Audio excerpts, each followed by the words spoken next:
most of the people out there are fucking idiots. And people, if you're watching TV, if you're wasting a beautiful day and you're going to sit down, you don't want to be enlightened with some erudite conversation. You want crazy shit.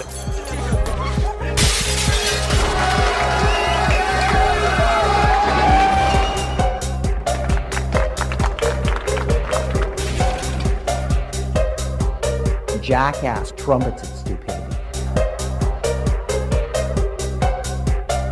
No one encourages anyone to get intelligent. You know, it's just not cool. Being stupid is an attractive quality.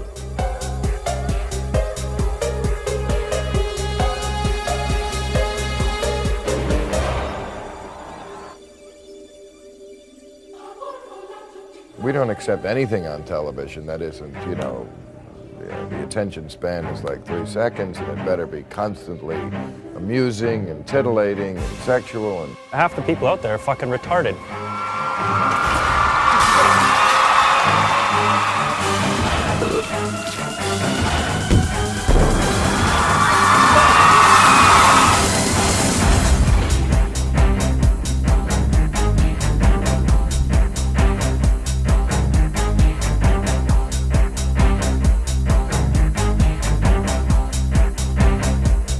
I think it's something to do with people feeling better if they look at other people who are in a worse state themselves.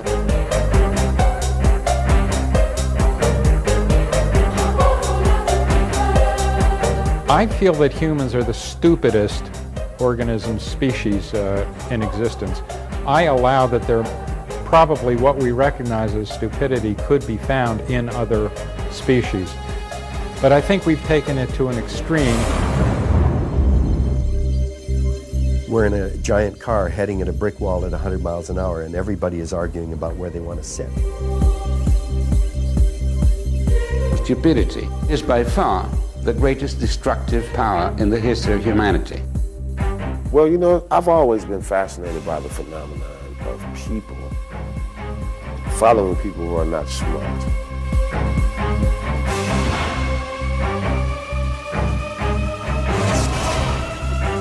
This is W's world. Called the President of the United States a moron. A moron. Moron. Moron. He's not a moron at all.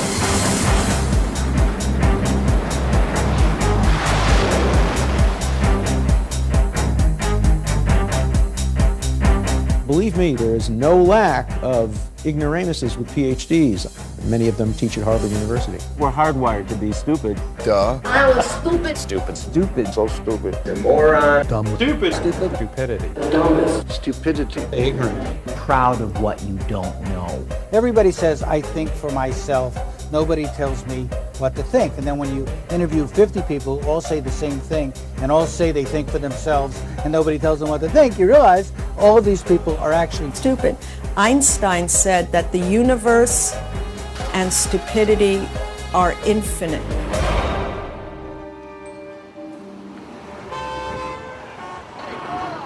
Moron.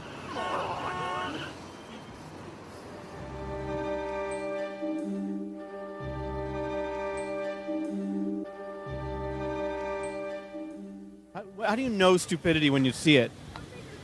Well, it's actually fairly difficult to define because you could think, well, somebody could be doing something, you could say, well, that's stupid, when really it could be ignorant, or somebody could be, I don't know, just going out of their mind, and you could say, well, that's not really stupid, now they're just crazy. And so it's really, it's hard to define. Stupid? I really don't know. I don't know about that because everybody made mistakes, nobody perfect. I can't really say what I think is stupid, because again, that'd be my opinion. Stupidity is not so cut and dry. For one can be educated and they can at the same time be stupid. It just can't be defined. There really, I don't know. There really is no definition of stupid because something could be smart for somebody, but not, stupid for somebody else. Stupidity to me would be an inability to function in the reality of the world as a whole, Like, I wouldn't, oh shit. And so it's really, it's hard to define. You can't, I mean, I don't even know what the definition is, so I really can't say, I can't define it. People see stupidity everywhere. Everything is stupid. But few can define it. People call each other Idiot. Imbecile. Moron. but few know what the words actually mean. When it comes to stupidity, we're actually quite ignorant. So how do you make a movie about it? I'd had some personal experience. I'd done a lot of stupid things in my life. Well, keep your resume on file. Throughout my life, a lot of people had assumed I was stupid. In public school, I failed a grade. I was put into remedial English, and I even crapped my pants one of the first days of school. I thought my name might be Stupid! He says you're stupid! My brother is a fucking idiot, and I've had... I worked as a reporter. Welcome to UFO land, and as a two-bit actor. I told you twice. Quit kicking me in the head. Strangely enough, my biggest success came when I played a moron. Eddie, you're going on a mission. Only one man is dumb enough. One man. I'd seen a big-budget movie about intelligence where I saw a lot of people falling asleep. It was then that I realized there were no movies about stupidity. Stupidity was more interesting. That's a really stupid idea. Stupidity was kind of a big topic, so I decided to get some advice. I think you should keep it simple, stupid. Make it fast. Lots of action. You have to find the lowest common denominator. Duh. You have to find the lowest common denominator. But who was the lowest common denominator? TV programs for them, radio talks to them, and politicians win elections with their help. The lowest common denominator is very powerful, but they don't seem to know it. I had to find them. Find the lowest common denominator. Well, Billy Bob and Buddy Sue, and little Jimmy Jerry and Betty Boo all know it's dangerous to go down an idiot road. Down an idiot road that drives real fast. They never put the signal on when they want to pass you. They cut you off as they talk on their cell phones. Down an idiot road. Brady's doing 30 in the passing lane. That tailgater behind you's got his bumper on your brain. Where people think that stop means go down an idiot road.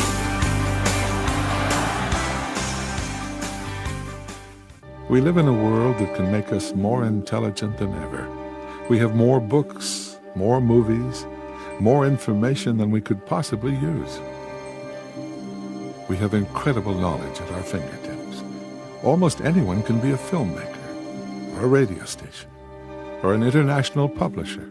We have thousands of universities, tens of thousands of channels of TV, and millions of websites, and almost as much freedom as we want. We have more potential than ever. So how come so many of us would rather play dumb?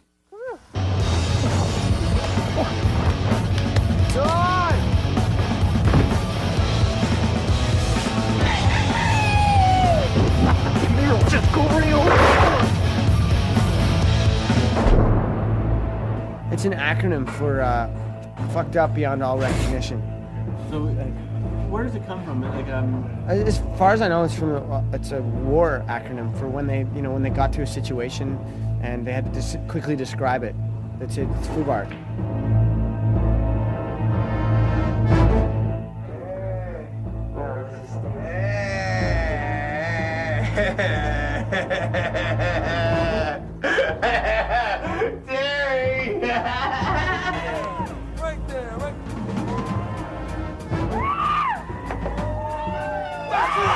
Talking about! That's what I'm talking about! It's Friday! And there is no Saturday if you do Friday right! Through history, you'll find lots of people playing parts just because that's where they've been. Like Marilyn Monroe, for example, played a really dumb, ditzy blonde, and she was actually quite intelligent as well. I think you just get into those Why? Well, for me, it's like to play Terry. It's sort of like an outlet because you don't have to worry about sounding smart, and so you access the dumb part of your brain that you wish you could always be like that and not worry about what people think. They're playing "Running with the Devil" Van Halen in the other room there. Running with the devil.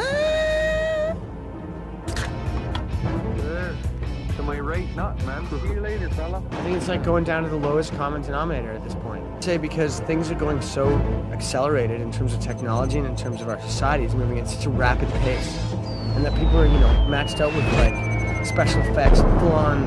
Everything is full on and really quick, and so this is almost the opposite. Is the lowest common denominator FUBAR? No. They're just playing dumb.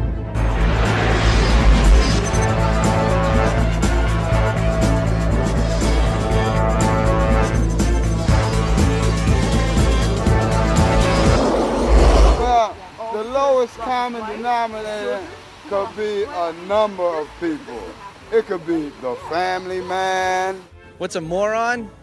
A homeless person, I would have to say. Anybody that can't keep a job, anybody that has to rely on alcohol or drugs to keep going. What about an idiot? An idiot. Well, an idiot would be me. You're looking right at one. Anybody that really just is, I don't know, they don't really have a normal concept of thinking. Anything catches their eye. They don't really think straight or clear. My girlfriend, she's an idiot too. Is that right? She even admits it. The one man who embodies the lowest common denominator is Hollywood superstar Adam Sandler.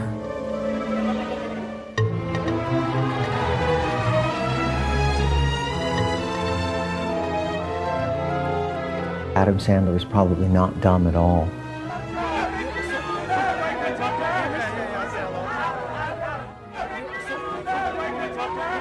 Well, I don't think anybody with that much savvy in terms of what his audience wants can possibly be dumb. What's up, everybody? How are you? Thank you. It's fine. Always goofy, no matter what.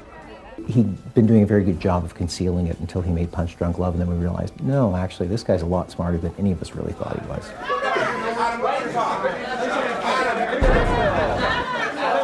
I know in my heart I've always been pretty, I've worked hard at trying to make funny movies, and I believe in my movies, and I know critically, a lot of critics object to what I do. I did a few interviews for some magazines. I remember reading the article after hanging out with this person that I didn't know, share my life with them and talk with them and let them into my home and know about my thoughts and whatever. And then I would read the article and I would hear, this guy's a moron. And Adam Sandler is kind of an interesting example because he plays those lowbrow characters, but he's probably smart enough to know what sells. Stupid is funny, basically, because people find that funny. People will stand up and say, I'm poor. They'll stand up and say I'm short. They'll stand up and say I'm bald. They'll say I'm powerless. They'll say I have a crappy job. They'll admit all sorts of things about themselves. I'm a fucking worthless piece of shit. You very rarely find anyone who will stand up and say I'm stupid. I don't understand a lot of stuff. So therefore, it's just funny when you see someone else and it's stupidity. Go! I fucking missed. I don't say when we're working on a script, I want to play a big-hearted doofus right now. I usually say, I want to write a movie that I think is pretty funny. Adam Sandler is a very smart guy. And so actually some of the stuff that he does is quite smart. It's just that we have to keep the smart level down here somewhere, Would a smart guy play dumb to get ahead? Always goofy no matter what.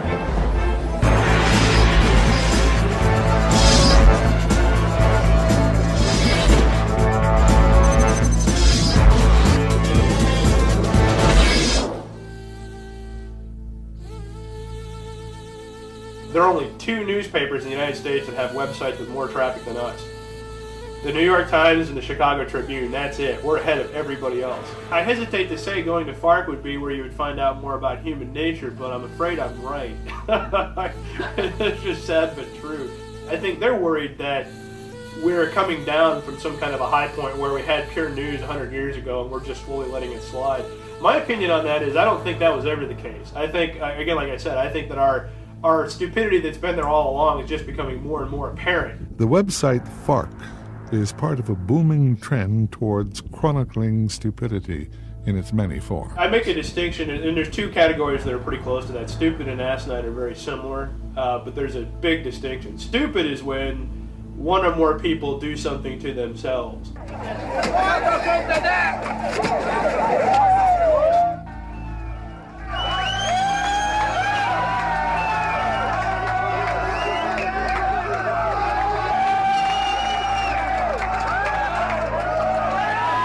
Asinine is when they do it to somebody who just is walking by.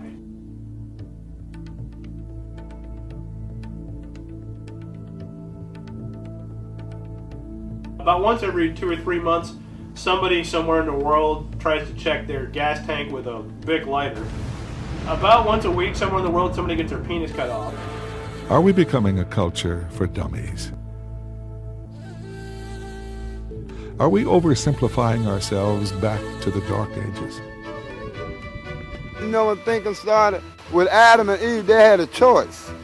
See, they was told the laws of the land, do not. God told them, don't eat of the tree of knowledge. From the very beginning, it seems, our world has had an uncomfortable relationship with knowledge and intelligence. One of the most powerful symbols of stupidity, the dunce cap, has an ironic history. John Duns Scotus, who lived in the 13th century, was one of the greatest philosophers of his time. A century later, he was already considered an idiot. You might say science officially discovered stupidity at the turn of the century in Paris. It was then that Alfred Bonnet, a French scientist, invented the first stupidity test. It was called the IQ test. The original main IQ test was a test used to find mentally retarded people. And the phrases that were used to describe them, depending on their IQ, were, imbecile, idiot. Those phrases then took on, became stigmatized and took on meanings. You would never call, you would certainly never call someone with mental retardation now an idiot. But today, just about everyone gets called an idiot at some point. So what is an idiot? If you agree with the concept of mental age, then most small children would technically be idiots. Adults who act like babies may be huge idiots.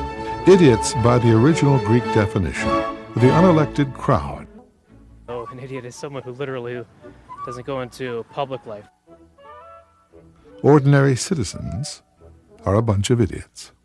So the idiot was the origin of us all. This is to say, this is a figure that is a clean slate, that has no memory traces, that is prior to language. Could you tell me what the lowest common denominator is?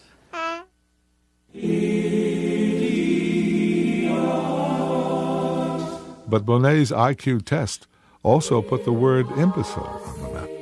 An imbecile ranked just slightly higher than an idiot in IQ result. If your IQ was 0 to 25, you are an idiot. 25 to 50, you were an imbecile. A French invention, the imbecile was more mobile than the idiot. Because the imbecile could move, imbeciles are often associated with action, falling down the stairs, dropping things, causing accidents, or killing themselves. There are raging imbeciles and total imbeciles.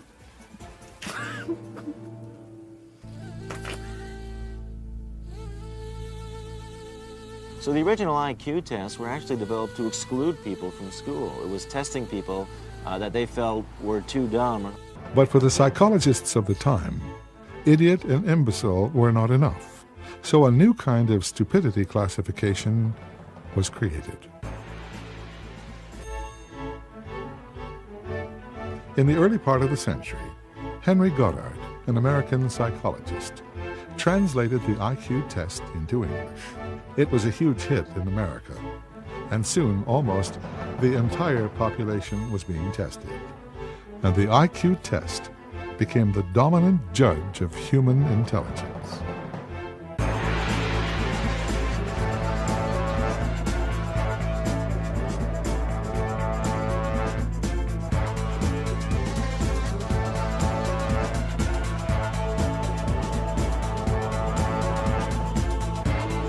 Evidence is mounting now that the IQ test doesn't measure emotional intelligence, street intelligence, gut instinct, general wisdom, sense of humor, and a lot of other things people use to navigate the world. In many cases, girls did better on IQ tests than boys. More sports questions were added, and the balance was redressed. Moron was invented in the town of Vineland, deep in southern New Jersey.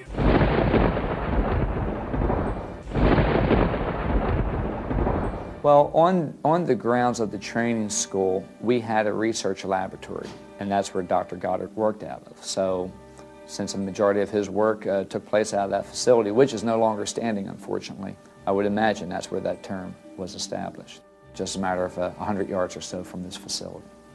1910. In 1910, Dr. Goddard proposed the term moron to identify higher-level individuals that were formerly labeled feeble-minded. In those days, children that were not very intelligent, put them in a closet, you put them in the attic, and they were abandoned. And he thought that he could train them. So he started giving them special attention, and he was so successful that he decided to enlarge the operation. In the old days, a moron was a person that had a low IQ, but might be a very nice person, might be very sensible, might be very reasonable, may be a very great person. But now, moron is derogatory. What are some of the big inventions that were developed here in Vineland that you know about? The big inventions? The biggest one was probably I have not a clue. They invented the word moron here. I'm sorry? The word moron was invented here. No. Invented the word moron. Wow. No, I did not know that. It's surprising that we use that word a lot. Don't know that it come from here, though. That word was invented here in Vineland. Oh, I don't know that. Do you know that?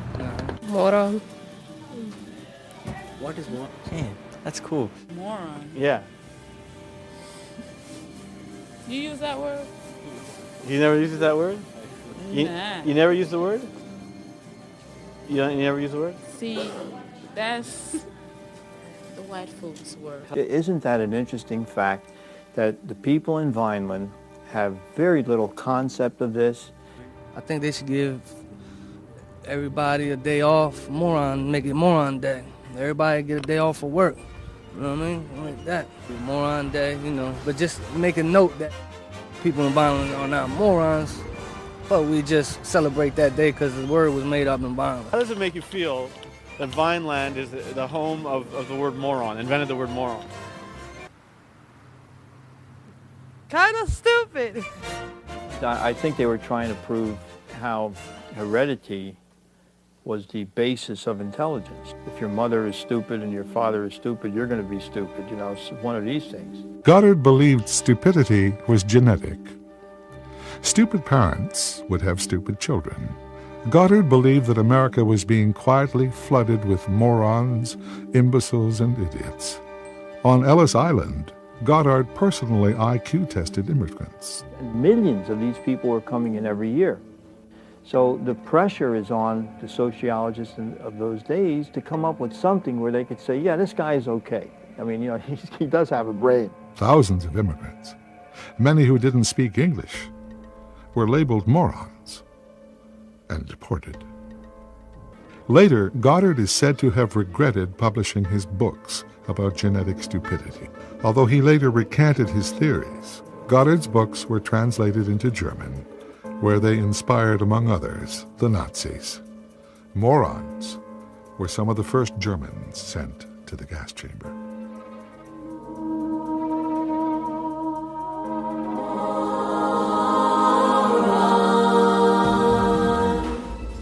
One reason why stupidity may seem so cool is because intelligence doesn't often look smart. Universities are beer halls. Dumb is sexy. Is there any sign of any intellectual activity at your university? What do you mean by intellectual? People reading books, somebody playing the violin, intellectual debate, that kind of thing? No, man. Partially because of the IQ test, our whole concept of who is smart and who is dumb may be completely wrong.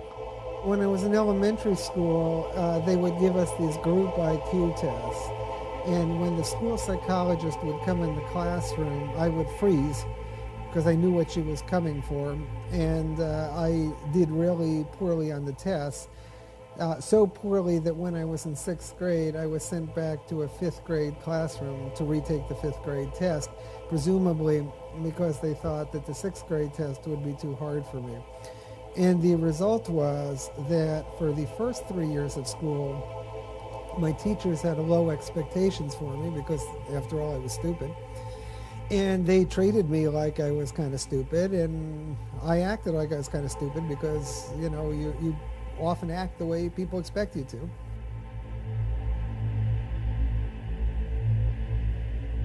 This is part of a more general trend in psychology, I think, historically, where we've been very deficit-focused. We focus on what's wrong with people, whether it's what makes them stupid or what makes them have sad moods or what makes them have delusions and hallucinations or what makes them violent. We don't focus much attention on what makes people happy, what makes people live a rich life, what makes people have great relationships, what makes people peace-loving. What's the point in going to school if the world doesn't want you to be smart? In fact, that's a lot of what education is about from the very beginning. It's to make you passive and obedient and not to raise too many problems and so on. So yeah, there are efforts to control people and make them more stupid. But really, it's just a very narrow slice of what it means to be smart that happens to be a good predictor of how people will do in school and other scholastic settings. But there are many other ways to be smart in this world. With the popularity of the IQ test, science clearly identified the dumb. But what about people with high IQs? Are they beyond stupidity? The initial idea for the book was during the Clinton administration because there seemed to be so many smart people in both parties who were acting in stupid ways. When you're talking about people doing the kinds of stupid things like you'd see at Enron, they commit 4 fallacies. They've been so rewarded in their lives that they become very focused and centered on themselves, and they stop caring about outcomes for other people. The second fallacy is what I call the omniscience fallacy, and that is most of these very smart people surround themselves by sycophants.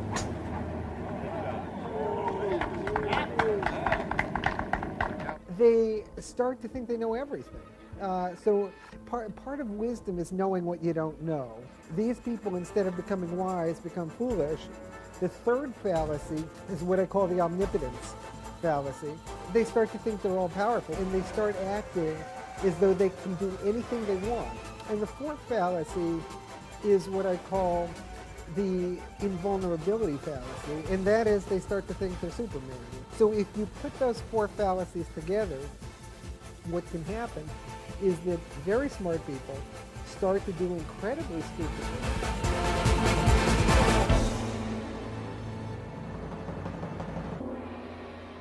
I'm going to say this again.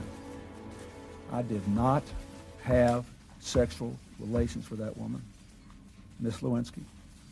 I never told anybody to lie, not a single time, never. All of these people, by any standard, would have done very well on IQ tests, SATs. Why didn't I just stay overnight? But they acted in ways that were stupid. Why didn't I take a cab? There are no sensible answers to those questions. How could I have been so stupid? Is it possible that we're all stupid? Stupidity and intelligence had nothing to do with education. Education is terribly important. But there are people with not much formal education who are extremely bright. And I've met university professors who are totally stupid. What I think is, look, there's book smart, there's street smart, there's common sense. And you get many a guy who graduated from Harvard and can't get along in the real world. He can't function. It's almost like an idiot savant.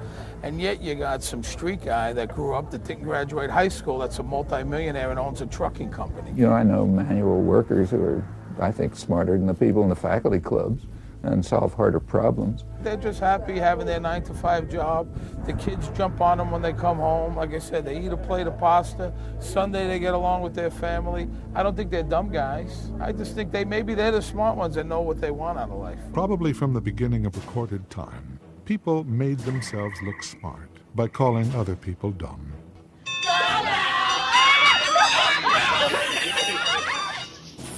But few things make us feel smarter than distancing ourselves from cavemen. In urban human circles, a monobrow immediately denotes lower intelligence. What was it like to wear those kind of eyebrows? It was like, I don't understand the question. You stick them in and you go to water. I guess, how did it make you feel? Did you feel more intelligent or less intelligent? No, it didn't make me feel more intelligent. It made me feel more hairy. But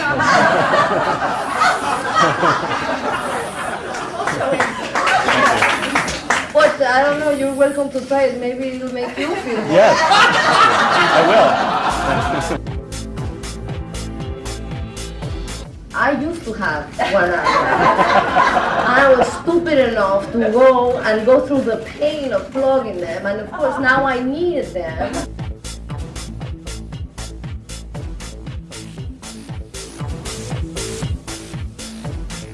The rise of the internet heralded a grand new age of new media, new technology, and new intelligence.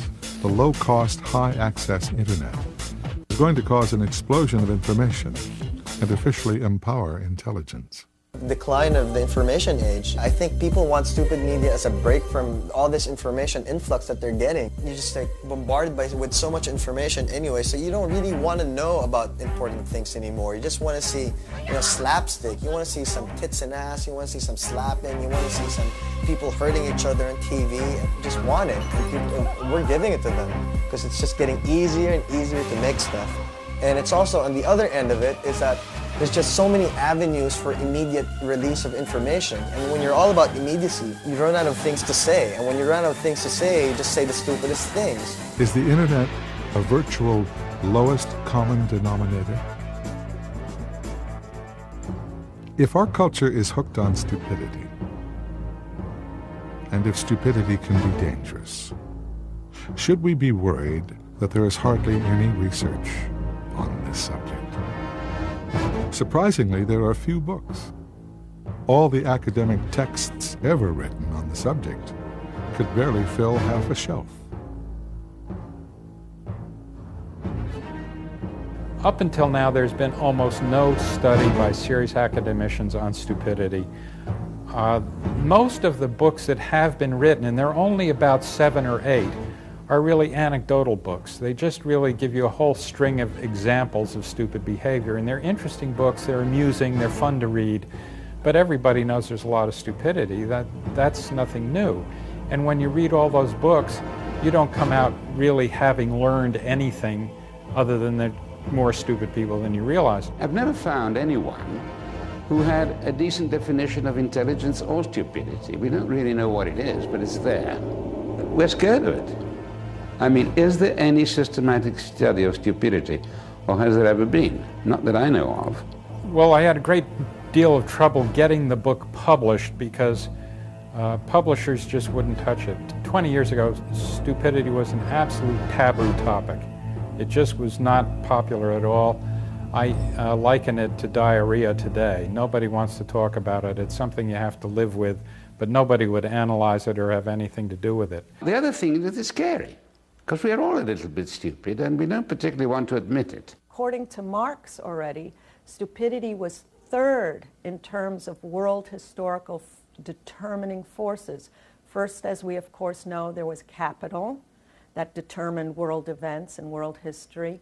Then there was violence, and stupidity comes in third as being absolutely crucial and determinant in the shaping and contouring of world events. You don't see too many books on the serious psychology bookshelves that have to do with stupidity. And I think part of the problem is anytime you study something negative, it gets stigmatized. And somehow people worry about kind of a contagion.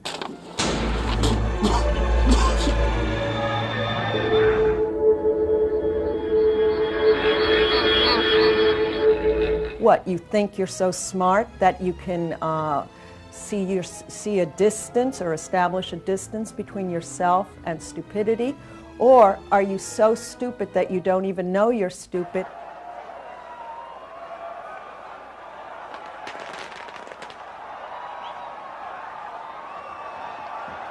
I've always felt that people will choose to be stupid, a little bit stupid at least, out of fear. They're afraid that the truth, the intelligent truth, would be so depressing and would be so hopeless that they'd rather not hear it or see it or find out about it. It's a lot easier to be stupid in the U.S. than it is to be smart and stand up and be accused of not being for freedom, not being patriotic, and not feeling sorry for the victims of September 11th. As long as we don't know what stupidity is, how can we know what knowledge is? We are very stupid. Einstein said that the universe and stupidity are infinite, but he's not so sure about, he says, Einstein says that the universe and stupidity are limited, but he's not so sure about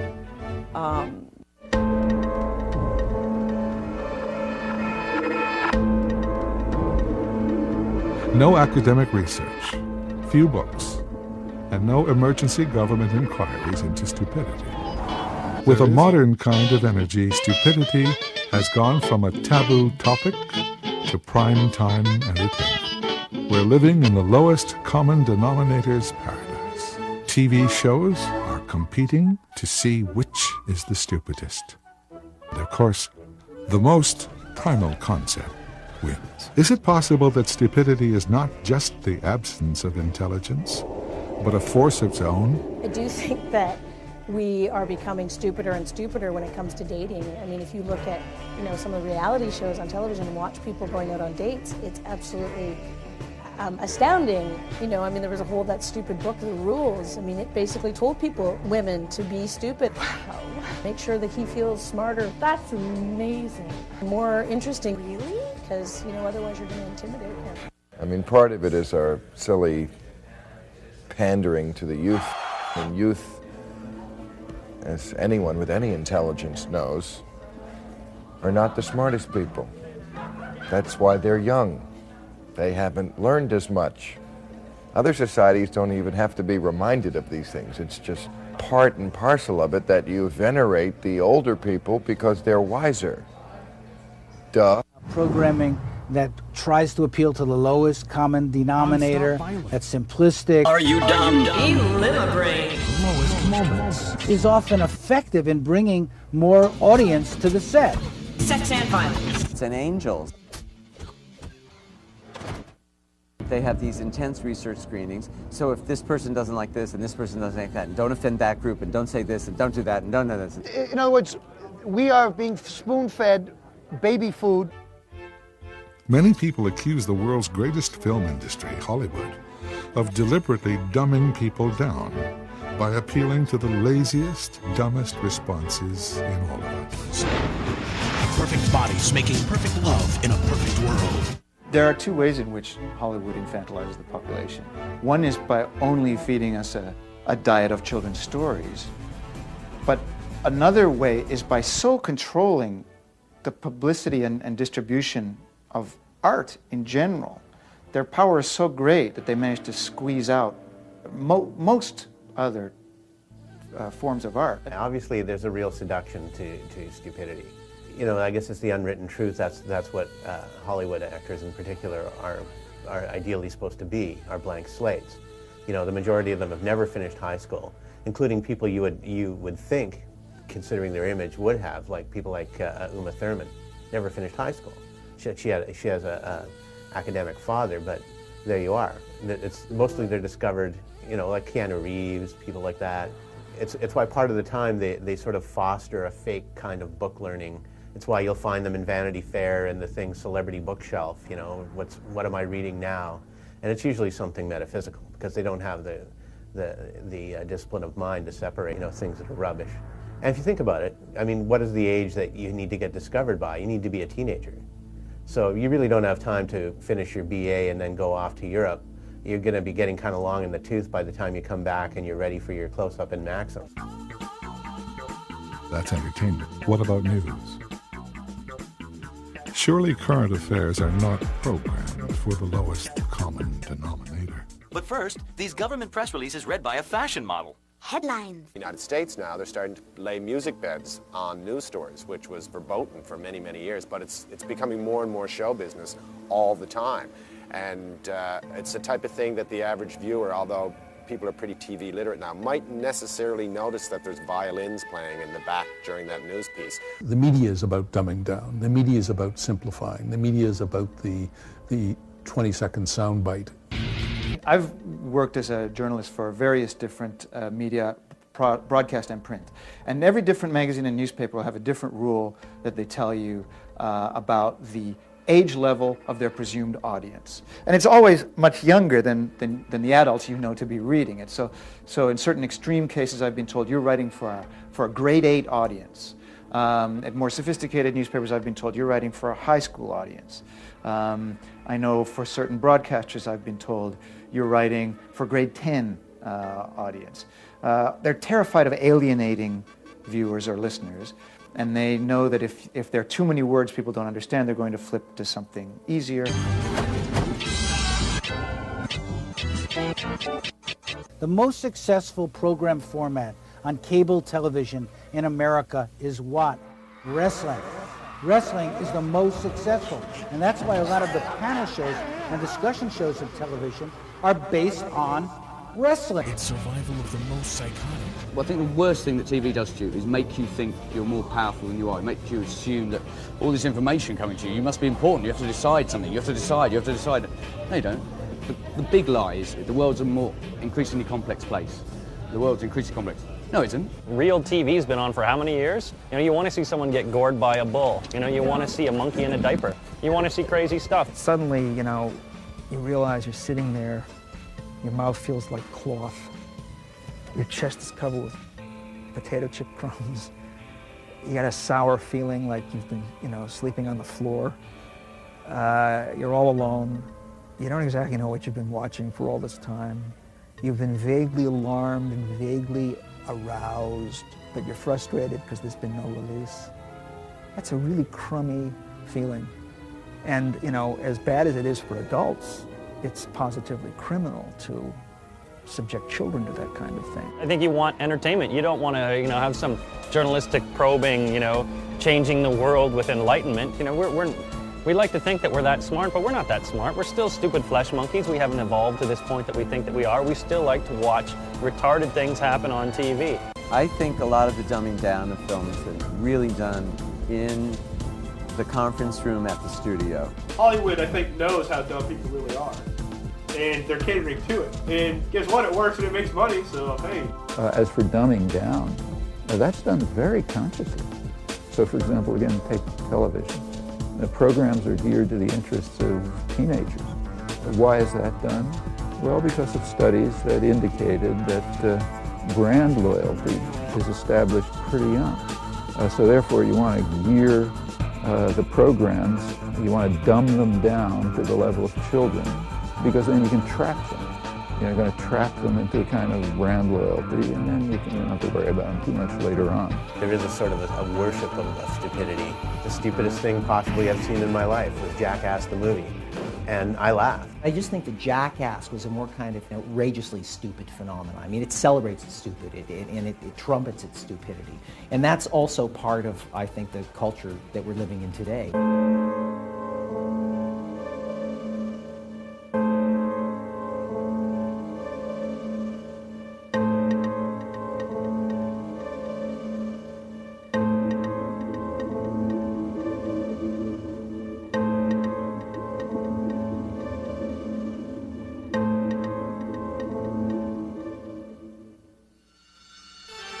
One of the few theories of stupidity to emerge in recent times is the relationship between stupidity and belief systems.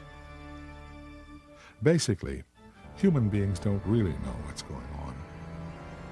So as a defense mechanism, they often construct rigid belief systems to help them navigate the world.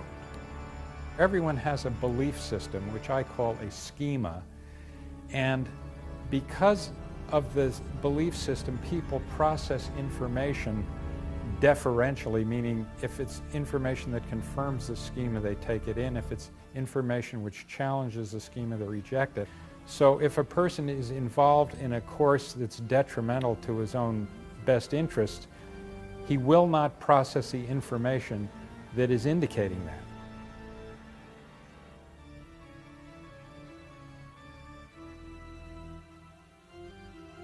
If you have a belief system which purports to explain the way the universe works, and it keeps you from getting a better belief system, then in that sense, religions can be very stupid.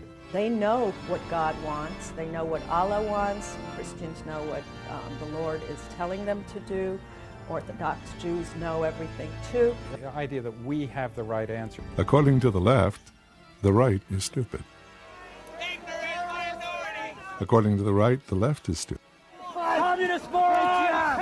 and lacks common sense, which may explain why politics itself so often seems stupid. Because they feel so self-righteous, they insist on imposing their values on the rest of us. As war becomes bigger and more dangerous, it's obvious to everyone that this is something we should bring under control, have we? But war is very stupid, by definition, and we're still at it. We haven't been able, as a community, to get rid of it. Isn't that very, very, very stupid? We know we should. Could the leader of the free world be the lowest common denominator? I intend to find the killers wherever they may hide and run them down.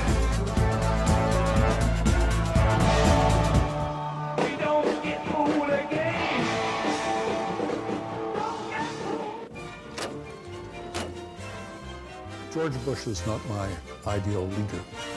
I think he's about as dumb as any politician the United States has had, with the possible exception of Ronald Reagan. I mean, really, think about the United States, okay? Here we are. We're a country that's one of the founding fathers discovered electricity. Great inventors, you know, scientists. Look what we've devolved to. A guy who's proud that you know, he was the king of the keggers. President Bush actually gave a talk at the commencement at Yale this past year where he said to the C students, you too can be president of the United States. He's proud of it. He wears it right on his sleeve.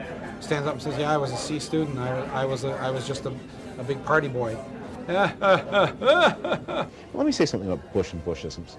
You know, one of the things I was always struck by talking to him was at the same time as he would stumble over the simplest things, he had a kind of depth of language in other ways. He calls the people of Pakistan's Pakis.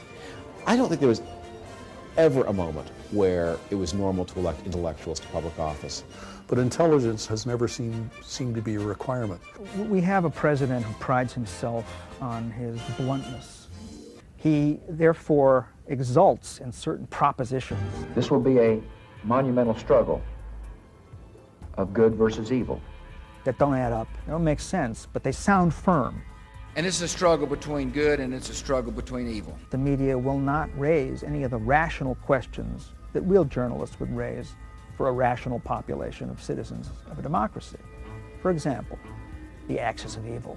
An axis of evil. Bush used that phrase against the wishes of many of the people around him. He liked it, liked the sound of it. He may not know what the actual axis was back in World War II. The evidence suggests that he doesn't know. It doesn't matter, he liked the sound of it. Three nations, evil, all working together, fine. The mind of the successful politician is a lot more like the mind of the successful artist than it is like the mind of the successful intellectual. It's a job of seeing new patterns and new possibilities, not of analyzing words and data. But I'm committed to reducing the amount of nuclear weaponry even within the worldview, the confines of the Bush-Cheney worldview, it was inane, it was stupid, didn't make any sense, you see? But nobody asked that question. This is what happens. You have an official statement by the president, which is inane and nonsensical. And it's a struggle between good and it's a struggle between evil. The media simply presents it, and the media's sheer presentation has a kind of authority. They raise no questions. They don't make the obvious point. They don't say, wait, whoa, what are you talking about? Because I know what it means to put food on your family. Huh? What the hell was that he just said? We tend, each of us, to think, gee, maybe I'm the only one who thinks this. Or worse, maybe I'm crazy, you know? Yesterday, a senior government official called the President of the United States a moron. He's a friend of mine, and he's not a moron at all. Will the government hold the official who called the President of the United States a moron accountable by demanding his or her resignation? He is a well-educated guy, even though some people don't seem to think he is. He's not well-educated, but he went to the good schools. Certainly an advantage is not being too smart, because people don't like know-it-all. So for some people, to appear as an average Joe has a lot of benefits. Candidates are not real people, they're trained puppets. So George Bush, for example, who's an elite Yale fraternity boy, is trained to make him look like he's a Texas roughneck. So he has to say heck and gosh and, you know, put a cowboy hat on. He acts as if he's speaking to children. We cannot wait for the final proof, the smoking gun that could come in the form of a mushroom cloud. We all fall for it. I mean, are we stupid? No! Could the leader of the free world be the lowest common denominator? He couldn't be an idiot because he was elected, although some dispute that. He's not an imbecile because he hardly ever falls down. Bush is not a moron, and to call him that is grossly incorrect. Like Fubar, he knew how to play a regular guy. Like Adam Sandler, he knows how to hide his intelligence. He's a man of action. He likes war a lot. Would a smart guy play dumb to get ahead? And if so, what does that say about our world? If someone said to me I was an enormous idiot, I would say thank you very much. Well, I got the idea for my book, Ignorance is Bliss. Pretty much for my own life, I was sad and confused, and I was trying to find a solution. And eventually I realized that admitting you have a problem isn't the solution, it's the problem. So when you think about something, you're just causing damage to yourself. I thought a lot about thinking, and I eventually decided it was best not to think. My slogan is, a mind is a terrible thing. Unfortunately, since we came down from the trees, the society forces you to think at a very young age, so you have to instill a willful stupidity, which is ignorance. If you saw a herd of cows, people think cows are stupid, I think it's generally agreed. Would those cows be happier knowing that they were cows and that they would be milked and then slaughtered? No, they wouldn't be happier from that. So why would people be happier knowing that their life is pointless? It's actually thinking that's caused all the damage. You don't see fish burning coal, for example, or creating missiles. Fish swim and they do it well. But it's actually, I think, intelligence that has gotten people into trouble. And we'd all be a lot better off if we just stopped doing that. You have to retrain yourself to stop thinking, to stop wondering. And my book, of course, has a 7-step program to relieve you of thinking. And not only just thinking, emotions as well. You could be back to being a true idiot within a week. Stop thinking is the first step in my program. It's probably the simplest and the most important. Because if you want to become stupid and ignorant, the first thing you have to do is stop thoughts from entering your brain. You're drunk and you drive a car and you have an accident. The natural inclination is to blame yourself for this when it's not your fault.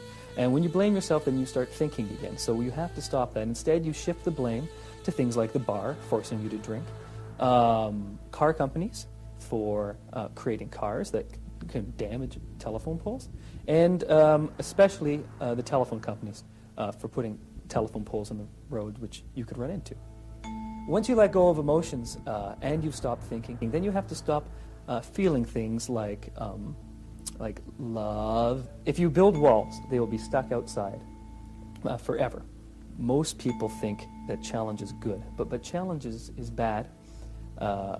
When children are told that they can be anything they want to be, it's just a lifetime of tragedy. They're told that they can be smart, that they can be handsome or pretty. If you go to a shopping mall and look at the children, most of them are stupid and ugly. The most important thing to do about denying is to deny to yourself that you have denied. It's a very hard mental state to be in. So once you deny something because you have to protect yourself, then you have to quickly forget that you ever denied anything. If you do manage to reach that moment of pure stupidity, you will actually never know it.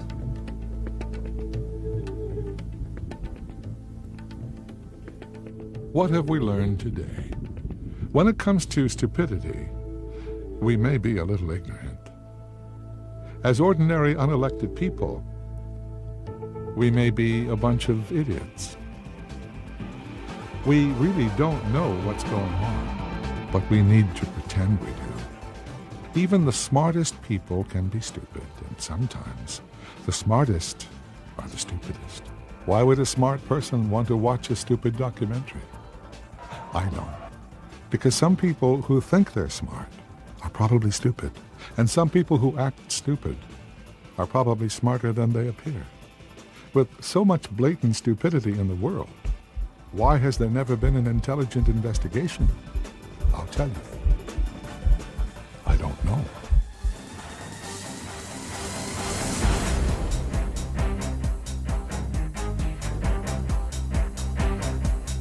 Who in the world cannot look at their life and see the stupid things that they've done? We tend to think that we're so much more evolved than we actually are, but we're not, you know? Darwin, I'm sure, still tried to convince Mrs. Darwin to have bum sex. I've done stupid things. I'm sure you've done stupid things. We're really terrified of people discovering that we're stupid. So I just admit it. And you suddenly realize how stupid you really are too often.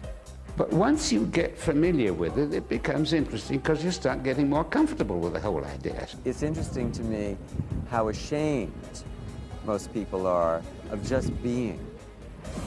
Just being. I shouldn't be falling into despair just because I'm stupid. Well, aren't we all?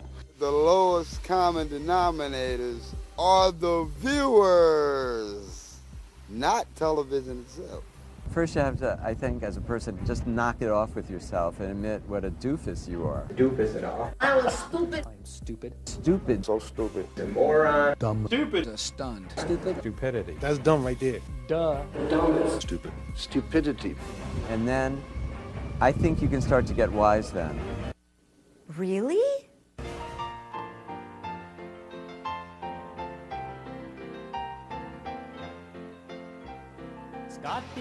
We got blankets, right?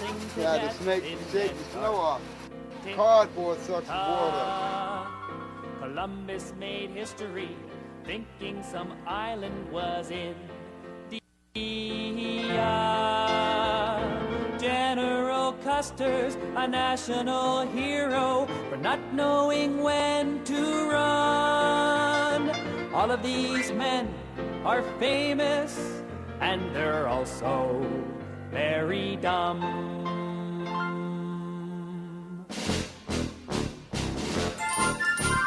History is made by stupid people. Clever people wouldn't even try. If you want a place in the history books, then do something dumb before you die. Nobility are famous for no reason. Marie Antoinette enjoyed her cake. She caused a revolution when she would not share, and her husband lost his head for that mistake. The Hindenburg was a giant zeppelin. Its makers made a minor oversight. Before they filled it up with explosive gas, they should fix the no-smoking light. 'Cause history is made by stupid people.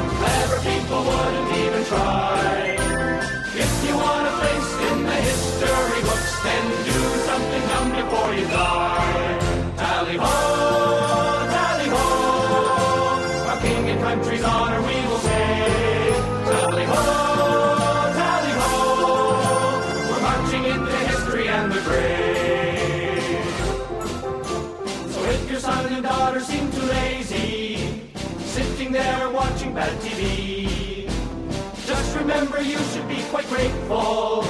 At least they are not making history. 'Cause history is made by stupid people. Clever people wouldn't be